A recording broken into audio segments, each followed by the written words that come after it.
Ils ont une vision globale des enjeux de notre planète. Génie des nouvelles technologies, ils veulent changer le monde. Multimilliardaires, ils en ont les moyens. Leur fortune, colossale, dépasse le PIB de certains pays. Ce sont les hommes les plus riches de leur époque. Jeff Bezos, 187 milliards. Elon Musk, 180. Bill Gates, 135. Ou encore Mark Zuckerberg, 101 milliards de dollars. Ils n'ont pas connu la crise. Leurs empires ont même prospéré pendant la pandémie. Leur passe-temps, imaginer l'avenir.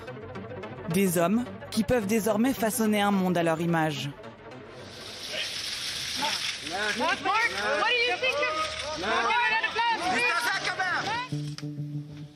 Reçus comme des chefs d'État,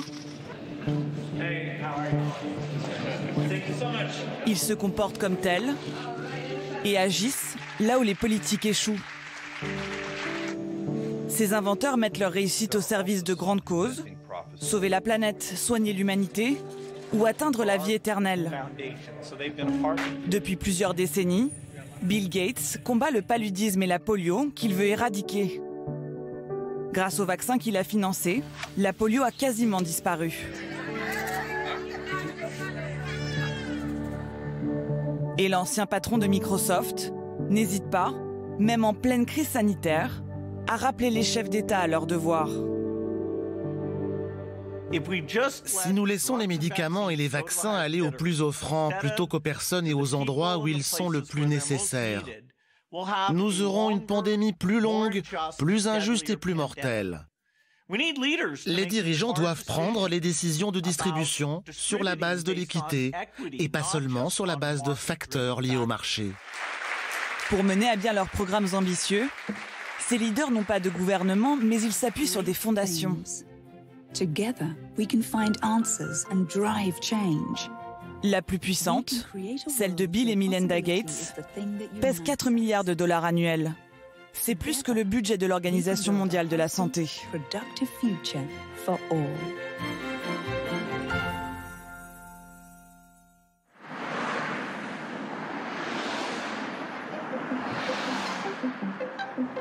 En Californie, berceau des nouvelles technologies, une autre fondation s'attaque aux enjeux du futur, grâce aux investissements d'un petit club de milliardaires.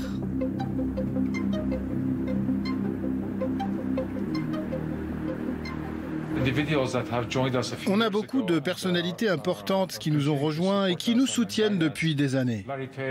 Larry Page, PDG d'Alphabet, Ratan Tata, le patron de la société indienne Tata, et aussi Elon Musk. C'est un membre du conseil de X-Prize depuis bien longtemps.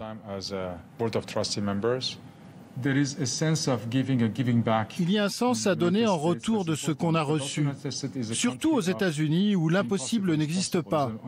C'est le pays des entrepreneurs, de l'ouverture.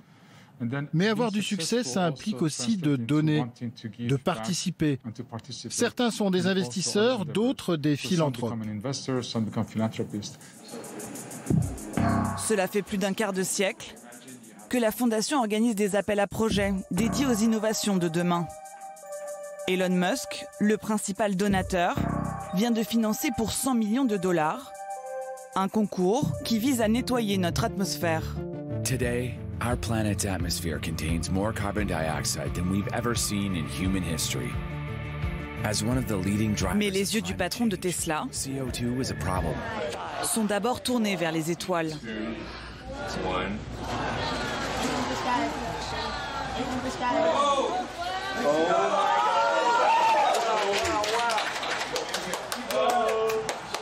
Oh putain, ça c'est du décollage.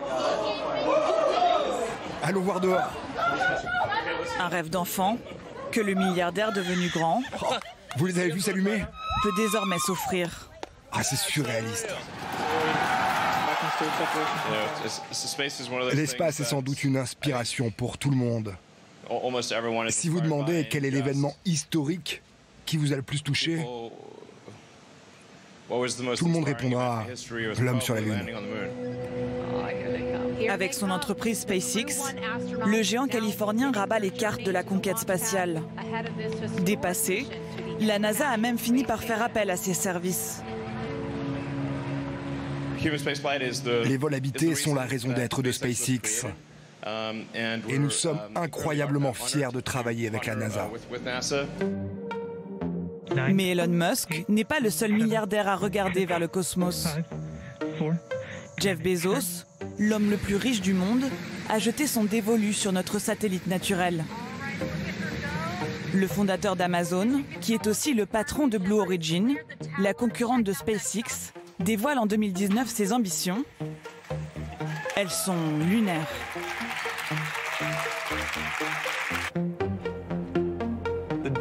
Regardez la terrasse sur le toit. Il est temps de retourner sur la Lune, mais cette fois pour y rester.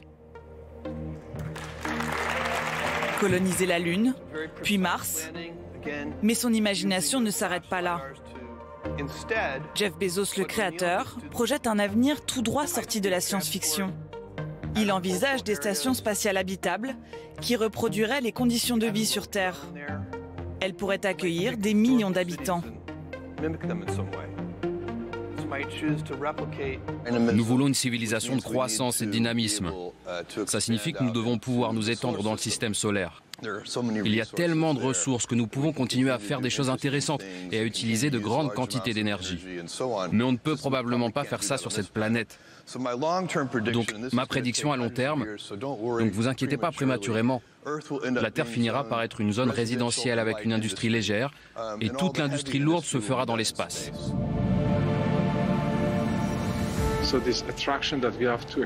Cette attraction pour la découverte de nouveaux territoires est toujours intacte. Ils disent que l'espace est leur nouveau terrain de jeu. Cette conquête à long terme est partagée par ces deux hommes. C'est une question de quête d'énergie. Mais c'est aussi une alternative pour la survie de l'humanité en cas de problème.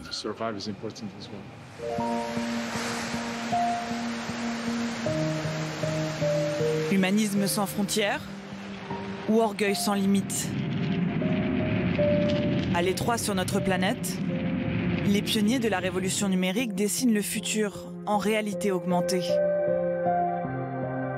À la recherche du nouveau monde, leur horizon, c'est l'univers.